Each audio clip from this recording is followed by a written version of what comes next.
ትንቢተ ሚክያስ ምዕራፍ 1 በሰማርያና በኢየሩሳሌም ስለሚደርሰው ዋይታ። በይሁዳ ነገሥታት በኢዮአታምና በአካዝ በሕዝቅያስም ዘመን ወደ ሞሬታዊው ወደ ሚክያስ የመጣው ስለ ሰማርያና ስለ ኢየሩሳሌም ያየው የእግዚአብሔር ቃል ይህ ነው። እናንተ ሕዝብ ሁሉ ስሙ፣ ምድርም መላዋ ታድምጥ። በውስጧም የምትኖሩ ሁሉ ጌታ እግዚአብሔርም እርሱም በቅዱስ መቅደሱ ያለ እግዚአብሔር ይመስክርባችሁ። እነሆ እግዚአብሔር ከስፍራው ይወጣል፣ ወርዶም በምድር ከፍታዎች ላይ ይቀመጣል። ተራሮችም በታች ይንቀጠቀጣሉ፣ ኮረብቶቹም በእሳት ፊት እንዳለ ሰም፣ ከተራራዎችም በተከታታይ እንደሚፈስ ውሃ ይቀልጣሉ። ይህ ሁሉ የሚሆነው ስለ ያዕቆብ በደልና ስለ እስራኤል ቤት ኃጢአት ነው። የያዕቆብ በደል ምንድን ነው? ሰማርያ አይደለችምን? የይሁዳስ ቤት ኃጢአት ምንድን ነው? ኢየሩሳሌም አይደለችምን? ስለዚህ ሰማርያን በምድረ በዳ እንዳለ የአመንዝራ ጠባቂ ጎጆ ወይን እንደሚተከልበትም ስፍራ አደርጋታለሁ። ድንጋዮቿንም አፈርሳለሁ፣ መሠረቶቿንም እገልጣለሁ፣ የተቀረጹትም ምስሎቿ ይደቃሉ።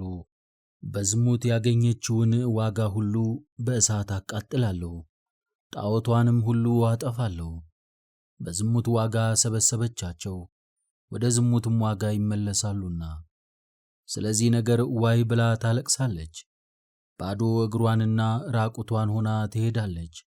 እንደ እባብ ታለቅሳለች፣ እንደ ሰጎን ልጆችም ዋይ ትላለች። ቁስሏ ጸንቶአልና እስከ ይሁዳም ደርሶአልና ወደ ሕዝቤም በር ወደ ኢየሩሳሌም ቀርቧልና። የጌት ሰዎች አትታበዩ፣ በአቂም የምትኖሩ ሰዎችም የውርደታችሁም ቤት አትስሩ፣ ለውርደታችሁም በራሳችሁ ላይ አመድን ነስንሱ። በከተሞችሽ በመልካም የምትኖሪ ሆይ እለፊ፣ በሰናዖር የምትኖረው አትወጣም። ጎረቤቶቿም ከእርሷ ጋር ያለቅሳሉ፣ በመግረፍና በጻርም ይወስዷቸዋል። ክፉ ነገር ከእግዚአብሔር ዘንድ እስከ ኢየሩሳሌም በር ድረስ ወርዶአልና። በሥቃይ የምትቀመጠው በጎነትን ትጠባበቃለችን? በለኪሶ የምትቀመጪ ሆይ የሰረገላዎችና የፈረሶቹ ድምፅ በአንቺ ላይ ነው። እርሷ ለጽዮን ሴት ልጅ የኀጢአት መጀመሪያ ነበረች፣ የእስራኤል በደል በአንቺ ዘንድ ተገኝቶአልና። ወደ ጌት ክፍልም መልእክተኞችን ስለ ላክሽ ከንቱ ሆኑ፣ የእስራኤልም ነገሥታት ቤቶች ባዶ ሆኑ። የለኪሶ ሰዎችን ወደ ወራሾች ወስዷቸዋል፣ እስከ አዶላም ድረስም ይወርሷቸዋል። የእስራኤልንም ሴት ልጅ ክብር ያመጣሉ። ስለ ቅምጥልነት ልጆችሽ ራስሽን ንጪ፣ ጸጉርሽንም ተላጪ፣ ቡሃነትሽንም እንደ ንስር አስፊ፣ ልጆችሽን ካንቺ ማርከዋቸዋልና። ምዕራፍ 2 በመኝታቸው ላይ በደልን ለሚያስቡ ክፋትንም ለሚያደርጉ ወዮላቸው። በአንድ ቀንም ይፈጽሙታል፣ እጃቸውንም ወደ እግዚአብሔር አያነሱም። እርሻን ይመኛሉ፣ ቤትን ይነጥቃሉ፣ ድሀ አደጉን ይቀማሉ፣ ሰውን ከቤቱ ጋር ይዘርፋሉ፣ ሰውንም ከርስቱ ጋር ይነጥቃሉ። ስለዚህ እግዚአብሔር እንዲህ ይላል፣ እነሆ በዚህ ወገን ላይ ክፉ ነገርን አስባለሁ። አንገታቸውን አያነሱም፣ ቀና መንገድም አይሄዱም። ክፉ ቀን በድንገት ትደርስባችኋለችና በዚያ ቀን በምሳሌ ይመስሉባችኋል። በጽኑ ለቅሶም ታለቅሳላችሁ። እንዲህም ትላላችሁ፣ ፈጽመን ጠፍተናል። የሕዝቤን ምድር በገመድ ይሰፍራሉ፣ የሚከለክልም አይኖርም። እርሻዎቻችሁም ይከፋፈላሉ። ስለዚህ በእግዚአብሔር ጉባኤ መካከል በአንቺ ድርሻ ላይ ገመድ የሚጥል አታገኝም። ስለዚህ ምክንያት አታልቅሱ፣ እንባንም አታፍሱ፣ መከራችሁ አይርቅምና። ያዕቆብ ቤት የተባልህ ሆይ በውኑ የእግዚአብሔር መንፈስ ታስቆጣለህን? ወይስ ሥራው እንደዚች ናትን? ነገሩስ በእርሱ ዘንድ መልካም አይደለምን? ቀናዎችም ይሄዱበታል። ወገኖች ግን ከጥቂት ጊዜ ጀምሮ ሰላምን ተቃወሟት፣ ጋሻ ጦሩንም ገፈፉት፣ ተስፋውንም አስተውት፣ በሰልፍም ቀን ያጠፉታል። በዚህ ምክንያት የሕዝቤን አለቆች ከተሸለሙ ቤቶቻቸው ያወጧቸዋል፣ ያሳድዷቸዋልም። ሥራቸው ክፉ ነውና ከፍጥረተ ዓለም ጀምሮ ወደ አሉት ተራሮች ቅረቡ። በዚህ ዕረፍት የላችሁምና ተነስታችሁ ሂዱ። በርኩሰትም ምክንያት ፈጽማችሁ ትጠፋላችሁ። የሚያሳድዷችሁ ሳይኖር ሸሻችሁ። ጋኔን ሐሰትን አቆማችሁ። የወይን ጠጅና የሚያሰክር መጠጥ አፈሰሰባችሁ። ለዚህም ሕዝብ ጠብታ ይሆናል። ያዕቆብ ከሚጠብቁት ጋር ይሰበሰባል። የእስራኤልንም ቅሬታ ጠብቀዋለሁ። መመለሳቸውንም በአንድነት አደርጋለሁ። እንደ በጎች በጎርኖ እንደ መንጋም በበረት መካከል በአንድነት አኖራቸዋለሁ። ከክፎች ሰዎችም ይድናሉ። ቀድሞ ጠላቶቻቸው ስለወጓቸው እነርሱ በፊታቸው እየተዋጉ ከበሮዎቻቸው አለፉ። በእርሱም በኩል ወጡ። ንጉሣቸውም በፊታቸው ሄደ፣ እግዚአብሔርም ይመራቸዋል። ምዕራፍ 3 ሚክያስ የእስራኤልን መሪዎች እንደ ገሠጸ እንዲህም አለ። የያዕቆብ አለቆችና የእስራኤል ቤት ቅሬቶች ሆይ ይህን ቃል ስሙ። ፍርድን ታውቁ ዘንድ አይገባችሁምን? መልካሙን ጠልታችኋል፣ ክፉንም ፈልጋችኋል። ቁርበታቸውን ከሥጋቸው ገፋችኋል፣ ሥጋቸውንም ካጥንታቸው ለያይታችኋል። የሕዝቤን ሥጋ በልተዋል፣ ቁርበታቸውንም ገፈዋል፣ አጥንታቸውንም ሰብረዋል። ለአፍላል እንደሚሆን ሥጋ ለድስትም እንደሚሆን ሙዳ ቆራርጠዋል። የዚያን ጊዜ ወደ እግዚአብሔር ይጮኻሉ፣ እርሱም አይሰማቸውም። ሥራቸውንም ክፉ አድርገዋልና በዚያን ጊዜ ፊቱን ከእነርሱ ይመልሳል። እግዚአብሔር ሕዝቤን ስለሚያስቱ ነቢያት እንዲህ ይላል። በጥርሳቸው ይነክሳሉ፣ ያላዘዝኋቸውንም ሰላም ይሰብካሉ። በአፋቸውም አንዳች በማይሰጡ ላይ ጦርነትን ያስነሱባቸዋል።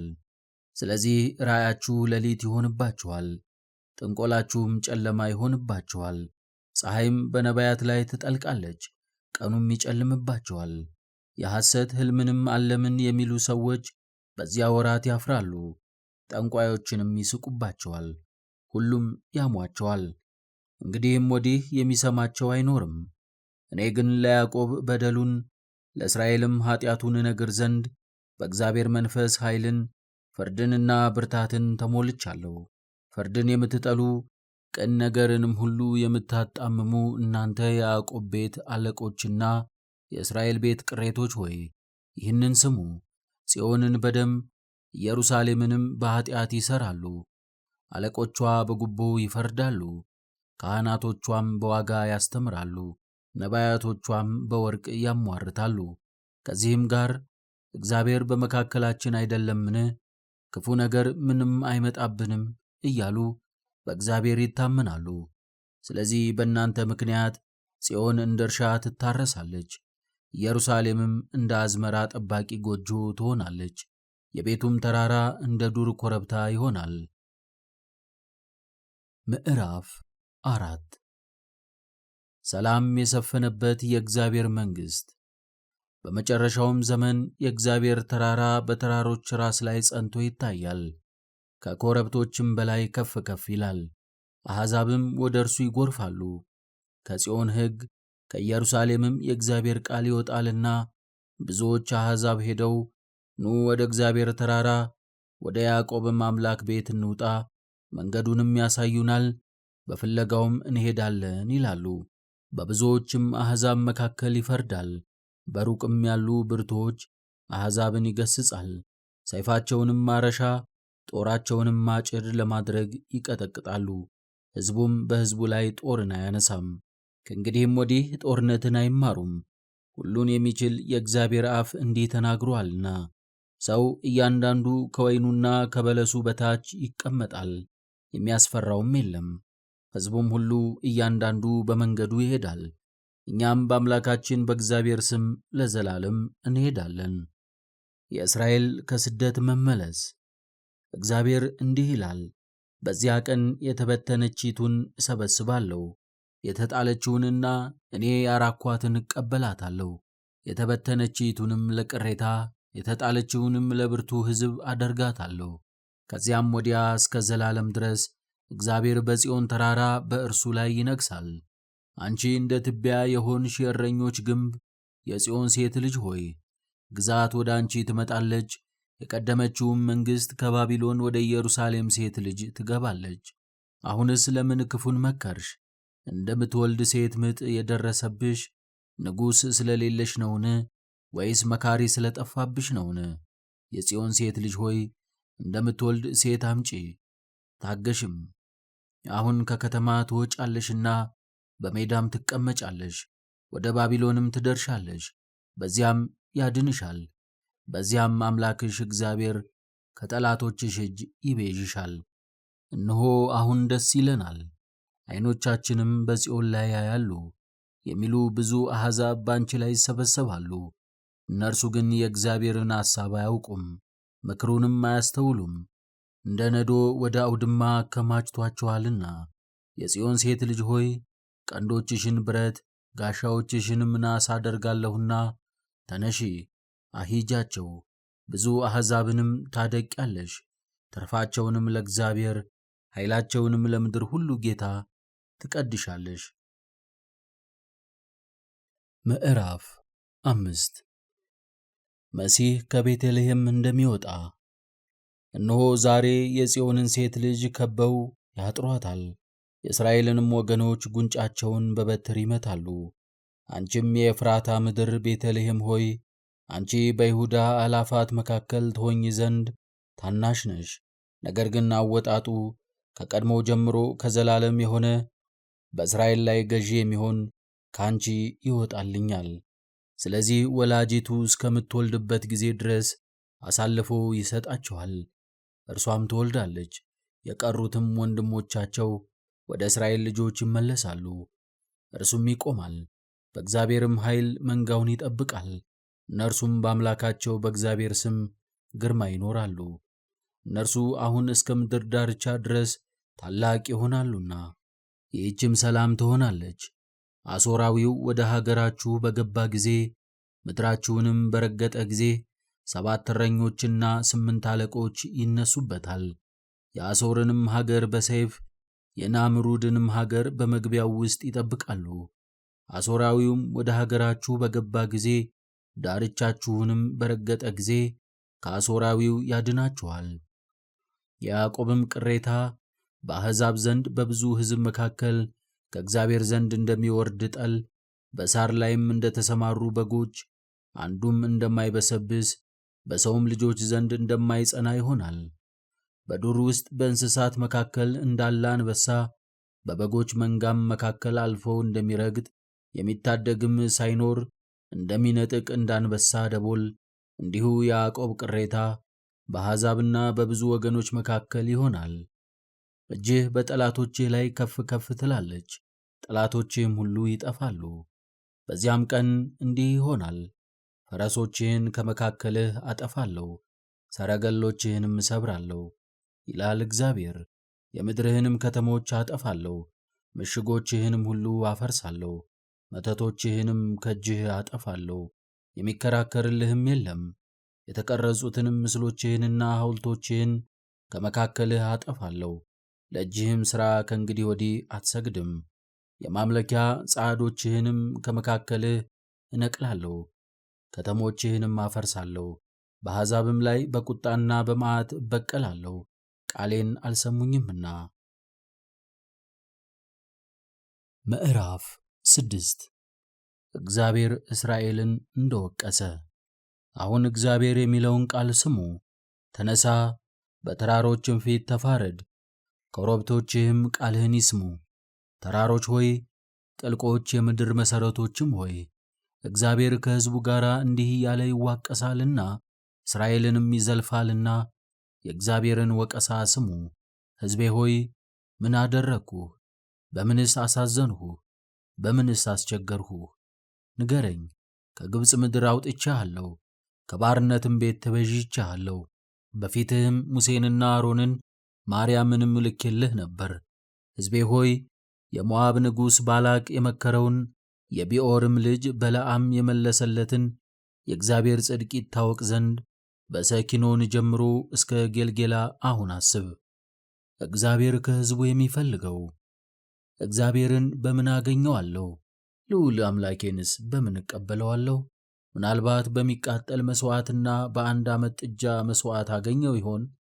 ምናልባት እግዚአብሔር 1000 አውራ በጎችን ወይስ 10,000 የሰቡ ጊደሮችን ይቀበል ይሆን?